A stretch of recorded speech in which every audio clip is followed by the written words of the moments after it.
Mr. Speaker, I rise today to speak in strong support of Kate's Law and the No Sanctuaries for Criminals Act.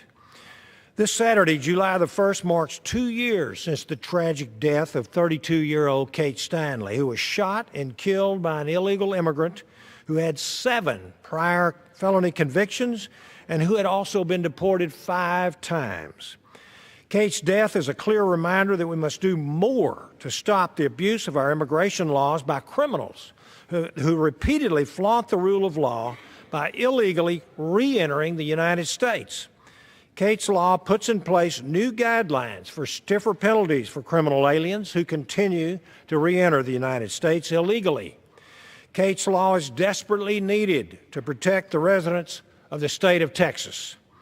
Nicodemo Correa Gonzalez, who had been deported 5 times to Mexico for crimes, including 3 DWIs, re-entered the United States illegally and was charged with committing multiple sexual assaults and kidnapped a woman solely for the purpose of setting her on fire.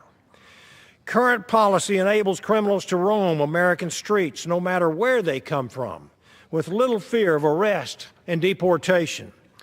Kate's Law imposes stronger consequences and is an important step in restoring law and order and will protect American lives. Sadly, there are local and state officials in our great nation that put the interests of criminal aliens before the safety of American citizens. These officials should take the time to meet with the families of the many victims of these criminal aliens like I have.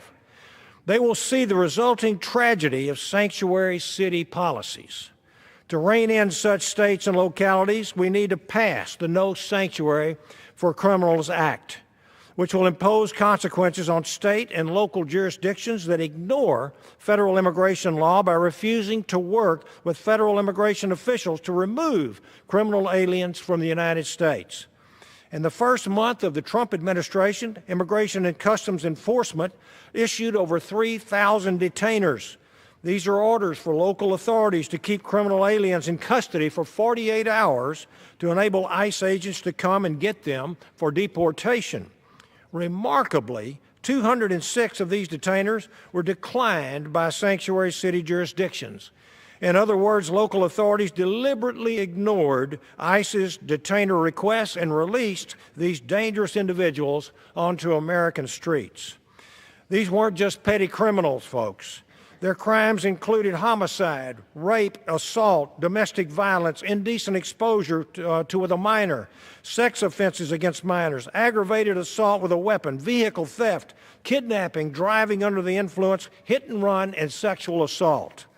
Passing the No Sanctuary for Criminals Act is common sense, as it cuts off certain federal Department of Justice grants to these sanctuary cities.